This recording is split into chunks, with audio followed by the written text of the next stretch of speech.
Sri Krishna, Sri Krishna, Sri Krishna, Sri Krishna.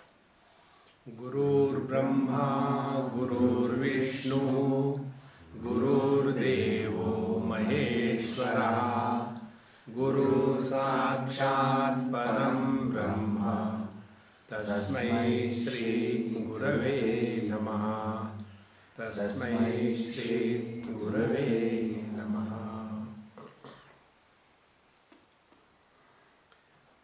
When we are convinced that meditation is not a verb, it is a noun. Where verb is, action is involved. Where noun is, action disappears. So if we take meditation as a noun, like waking is a noun, dreaming is. So the waking state, the dream state, the deep sleep state and the meditation state, samadhi sthiti. What actually we all need in life is the steady wisdom. Who are respected in this world most? The wise people. And who is a wise person? Whose wisdom remains steady in spite of all the conditions around. This is exactly what Arjuna was asking to Bhagavan Sri Krishna in Bhagavad Gita. Because the Lord told Arjuna very clearly, hey Mr. Arjun, you have heard too much. You have heard karma, you have heard bhakti, you have heard yoga, you have heard kundalini, you have heard tantra, mantra, yantra. You have become expert in the worldly matters. You are a great warrior. As a result of so much of knowledge that you have gathered, you are completely confused. There is one girl, I call her Miss Know-All. So when I was staying with them, her mother will come and talk to me, hug me. Father will come, talk and hug. But when she comes, I have to say, hello, how are you? No more going near her. So one day she cried and told her mother, look at Swamiji. To everybody he is so close. He talks, takes the hand in the hand, hugs. But when I come, he is just, withdrawn completely. Why he does like that? So I told her, I said, come here. Sit down. She said, I said, give your hand, I am holding. No, because I told you are doing it. I said, look here, to be very frank with you, I am afraid of you. Because you know so much. What can I talk to you? Any topic in the world you take up, you know. But the only problem with you is, you are not able to handle the knowledge that you have. To have knowledge is one thing, and the ability to handle the knowledge is another thing. See, Bhagavan says to Arjun the same thing. Shruti vipratipannate yada sthasyati nischala samadha vachala buddhi tada yogam avapsasi. Hey Arjun, you have been hearing so much. So many topics he has heard, studied. And as a result, Shruti Vipratipanna Buddhi, you are completely confused. You are in a chaotic condition. And therefore, you are argumentative. Therefore, you think that you know everything, but in fact, you know nothing. Unless this chaos in your intellect is quietened, there is no possibility that you will ever be able to merge in the samadhi. And when you start living in samadhi, then only you are wise. All the great masters, they lived 24/7 in samadhi. Bhagavan Shankaracharya says, Yoga rato va bhoga rato va sanga rato va sanga vihinaha yasya brahmani ramate chittam nandati nandati anandati eva. He who is abiding in the absolute reality, whether he is practicing yoga or he is indulging in the world, whether he is in the company of many or he is all alone, he is ever blissful because his mind is merged in the absolute. And this merging of the mind in the absolute on a permanent basis is called as steady wisdom. And a man of steady wisdom has a faculty which Patanjali says as Rutambhara Prajna. Rutambhara Prajna means that ability which can uphold the divinity in spite of all the adversities. That ability, that intuitive perception of the world. A person who is living in meditation, he goes beyond cause and effect. His life is lived in intuition. And when intuitive understanding becomes the foundation of life, such a master is living in meditation. He will never do meditation. And what is the foundation? Foundation is all the webs of confusion are to be cleaned from our mind, from our intellect. Therefore, when the Lord says, Shruti vipratipannate yada sthasati nischala, samadha vachala buddhi tada yogam avapsasi. The meaning of samadhi, Bhagavan Shankaracharya gives, samadhi means samyak adhiyate yasmin yat tat samadhi, that in which everything is existing. See? Colors and forms are existing in the eyes. All sense organs are existing in the mind. The mind is existing in the pure consciousness. So samadhi means pure consciousness. So it is not a verb. Let us do samadhi. No. Such a person who lives in samadhi,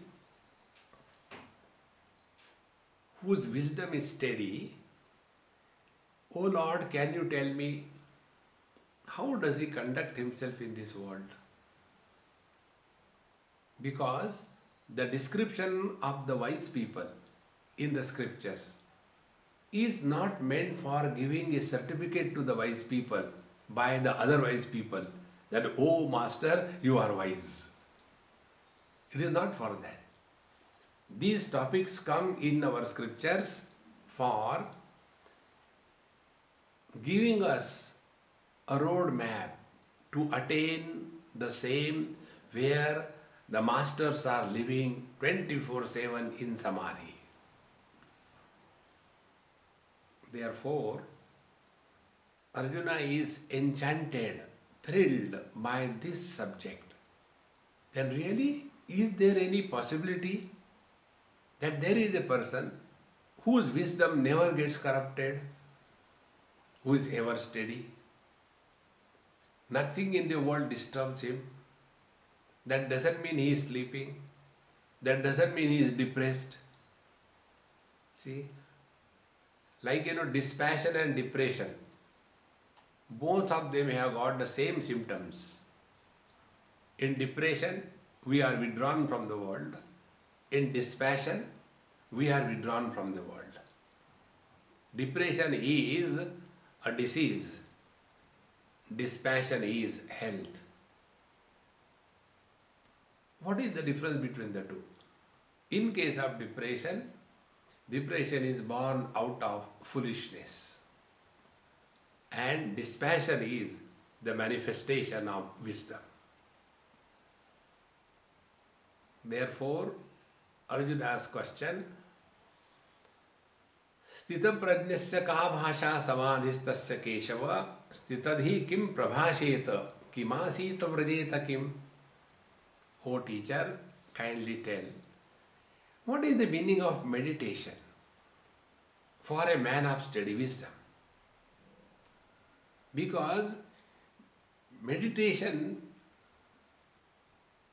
and steady wisdom, between these two, what is required in life is steady wisdom.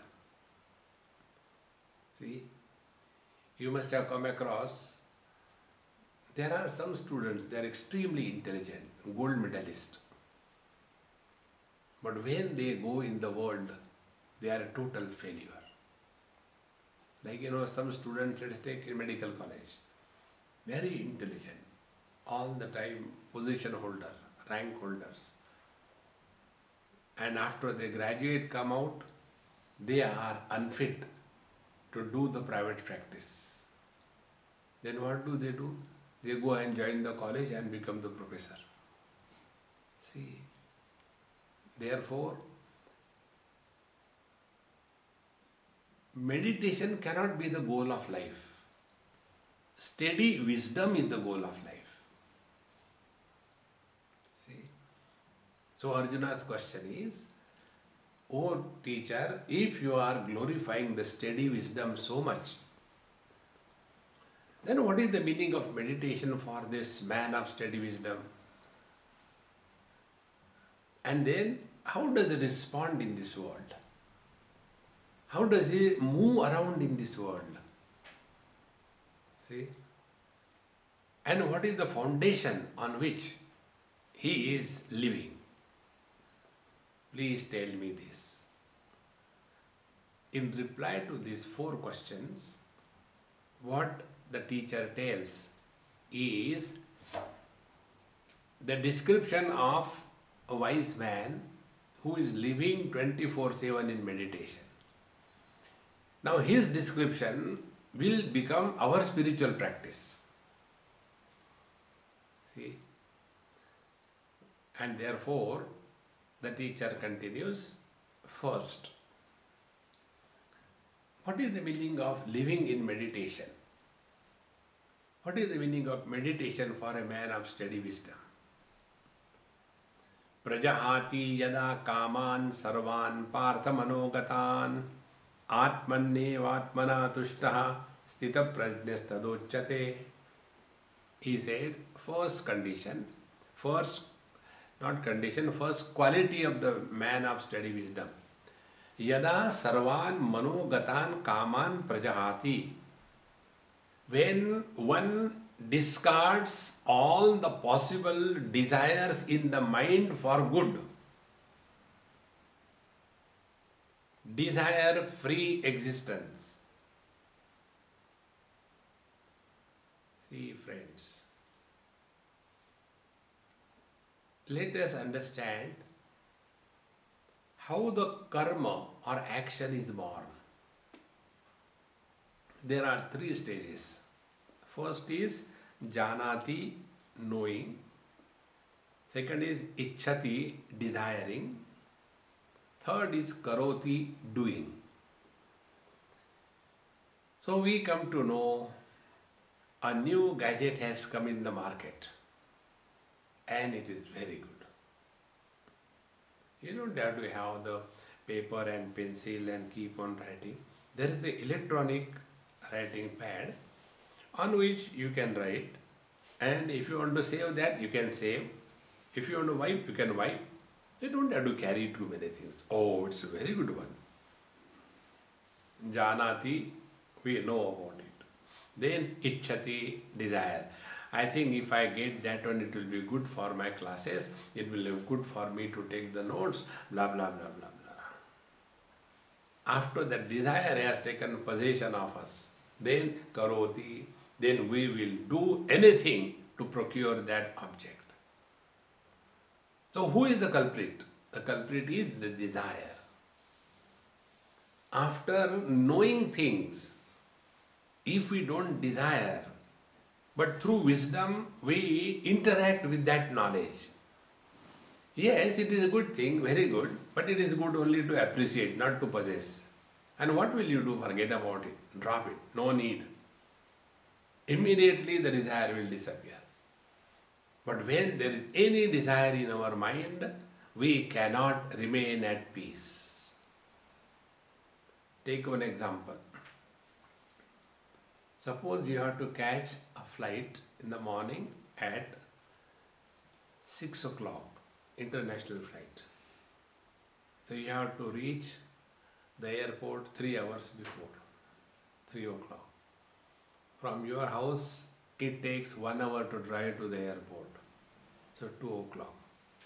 So you decide, let me finish my supper quickly, sleep, get up at 1 o'clock, finish bath, become fresh, change and drive and go to the airport. So we finish the early supper, we go to sleep so that we can wake up early. Alarm is fixed and only one thought, one desire. I have to wake up early and go to the airport. That one desire will not allow us to sleep for the whole night. After every 5 minutes we look into it. Is it time? No, it's again after 2 minutes. That one desire destroys our whole night. We have got Himalayan amount of desires. And with those desires as a burden, we sit for meditation. One more meditation. I want to do desire. I want to do meditation. See, friends. Therefore, living in meditation means living at zero desire level. See. Now take your own experience. When we go to sleep, exactly what we do? We start withdrawing from the whole world. And when we start withdrawing from the whole world, we come to a point that last japa is going on. I want to sleep. I want to sleep. I want to sleep. Till such time, want is there and I is there. Sleep has not begun. And ultimately, even the desire to sleep and even the I who wanted to sleep, when both of them disappear, the sleep begins even in the class.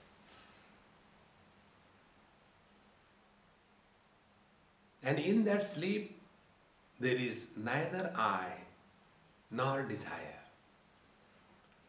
Therefore, what is meditation? Meditation is living in this world at a zero desire level. And when there are no desires, there is no I, there is no ego. Ego is nothing but a coolie carrying the load of desires. Any desire, let it be, it is a burden. See, friends. Therefore, prajahati yada kaman sarvan partha manogatan. The moment any desire is there, the desire creates somebody. For example, I have a desire that children should wake up early in the morning. Who has this desire? For the children, the mother or the father. And as a mother and father, you sit for meditation. Children will start disturbing you. I have a desire for strict discipline. Who has a discipline? I, the administrator. As an administrator, you sit for meditation. You will only be shouting at yourself. Any desire produces instantaneously Mr. Somebody. As somebody, we can never sit for meditation. As nobody, there is no need for meditation. See, friends. So, these desires are not natural to the mind. See, when Patanjali says, Chitta Vritti Nirodha, control the thoughts. Control the thoughts. How we are controlling the thoughts? Do we know the technique? Our condition is something like, we are trying to press both the accelerator and the brake simultaneously. What will be the condition of the engine? See, in the same manner, the accelerator of producing thoughts is on because somebody is doing meditation. And then the force, no thoughts, the brake is applied. The net result is abnormal personalities are born. See, friends, therefore, we have to go through the right way and not the wrong way. So when we sit for meditation, some psychological adjustments are essential. First psychological adjustment. We are here by our own choice. Nobody has compelled us. We are not obliging anybody. Whenever we do something of our own choice, it is not a burden. Number one. Number two. In our heart is our Guru and the God. The Lord protects us from within and the Guru guides us from within. Many students of meditation, they have fear. Some kind of fear creeps in. And because of that fear, they start breaking the joints. No teacher tells instruction, now break the joint. And yet we do it. The reason is fear. So we try to hold on to ourselves. See? Because of that fear. So to remove that fear, have this, that the Lord is in my heart and the Guru. The Lord is protecting me. There is nothing to worry about. And the Guru guides from within.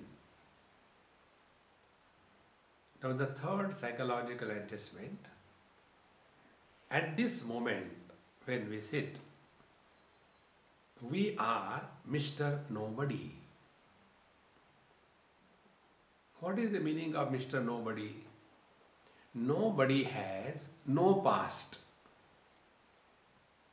Somebody has some past. So when we say to ourselves, now I am nobody, means we have closed the door to the past. No more past is brought in. The fourth adjustment. We don't decide what we will do after meditation is over. If you have something in your mind, after meditation, I have to go and clean the kitchen. Your whole meditation will be searching for the wiping cloth. No sankalpa, no thought, what I will do after meditation. No thought. By this, we close the future. So when we have closed the past and the future, now where are we? We are in the present.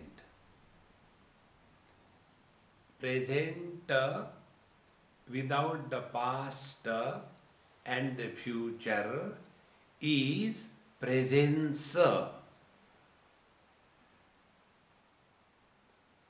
Present is a tense. Past is a tense. Future is a tense.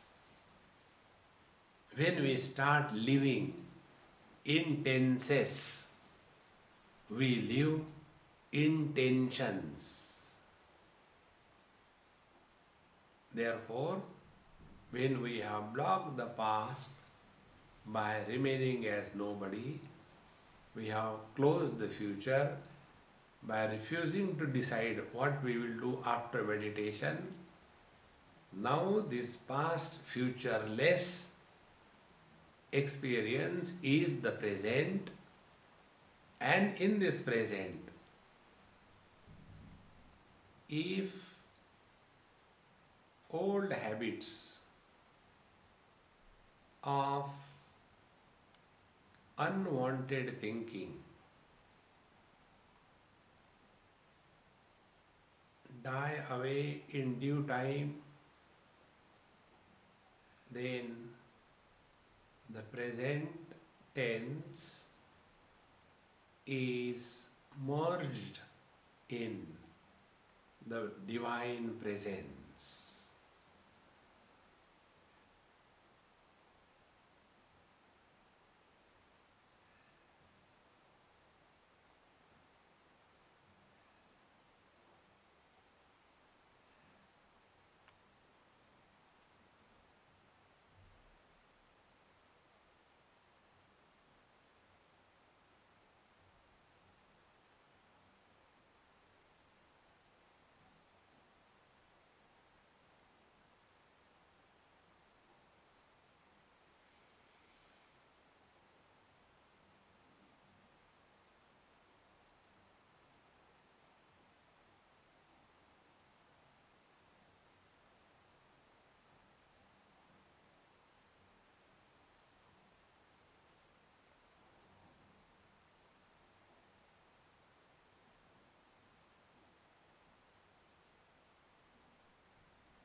we analyze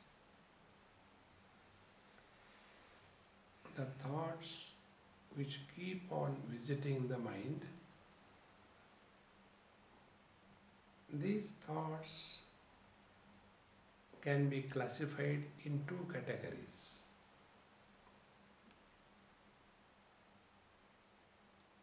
Some thoughts have origin for somebody. We become somebody for a moment. Husband, wife, brother, sister, etc. And the thoughts come. When we become aware of this phenomena, immediate action will be to remind oneself, at this stage I am nobody. So such thoughts belonging to somebody will disappear.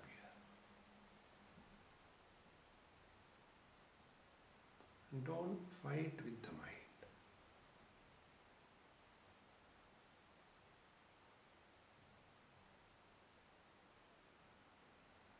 The second class of thoughts is they are meaningless, habitual thoughts. Some old, useless memories, reaction in the present situation.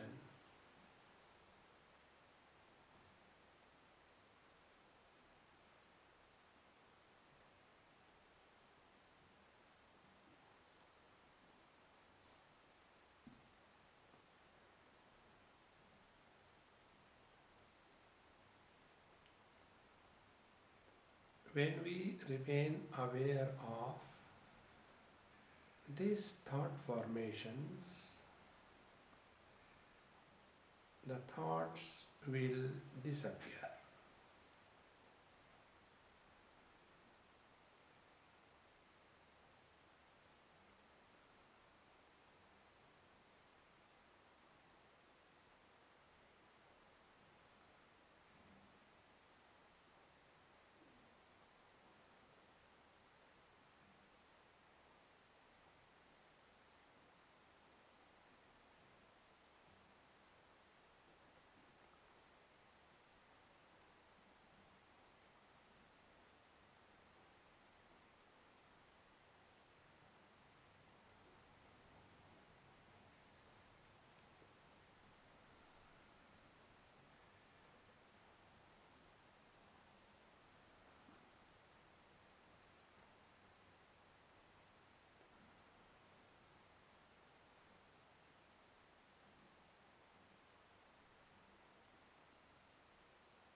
Now, after having quietened the mind for some time,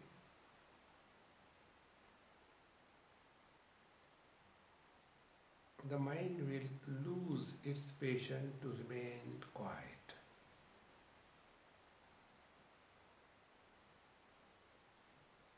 As one extreme, or the mind will go to sleep as other extreme.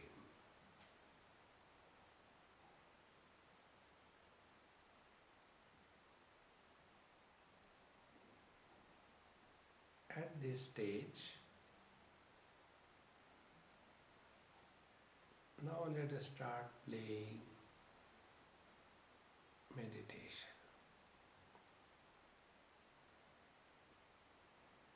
What it is like being other than the body, like the space.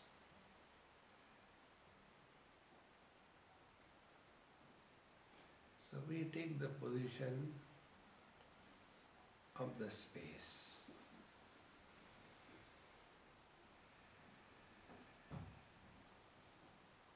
beginningless,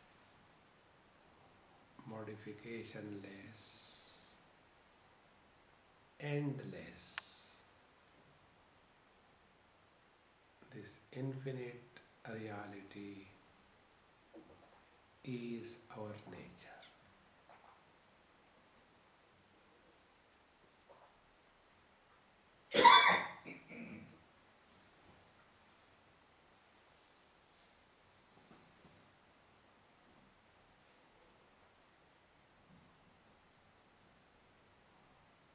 There is no boundary.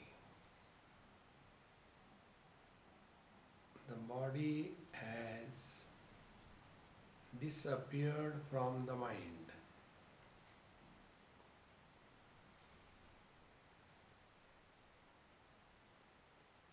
The shape, size,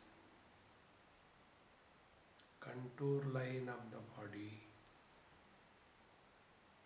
has either become hazy or disappeared completely.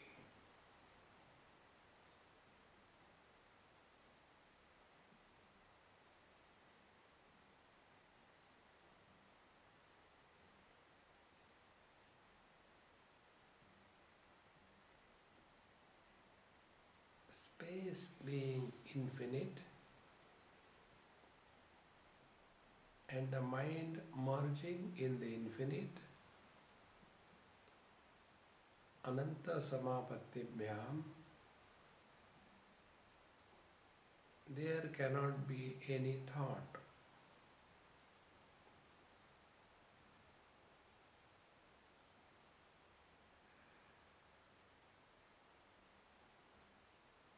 Thoughts are only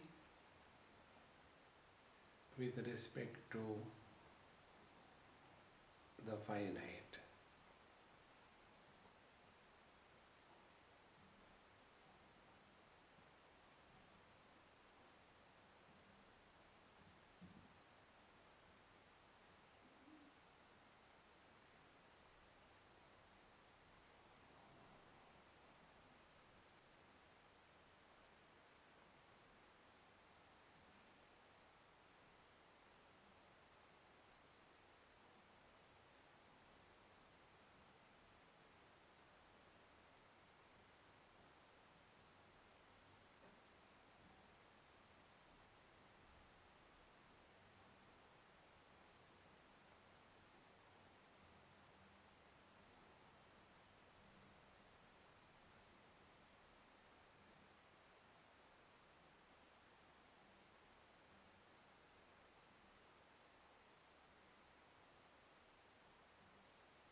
Take a deep breathing slowly 2-3 times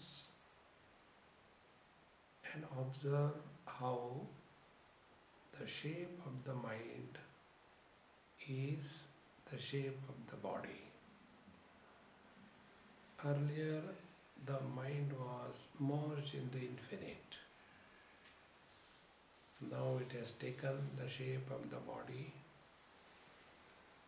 Move your toes and fingers so the body shape is confirmed. I am the body notion is returned. The concept that I am inside the body, the world is outside, has become real, and the samsara begins. This process of getting out of the body and getting in the body is the time when extreme awareness is practiced. And when this practice goes on, we start living in meditation effortlessly. Om Purnamadaha Purnamidam Purnahat Purnamudachyate Purnasya Purnamadaya Purnamevavashishyate. Om Shanti Shanti Shanti. Hari Om Sri Gurubhyo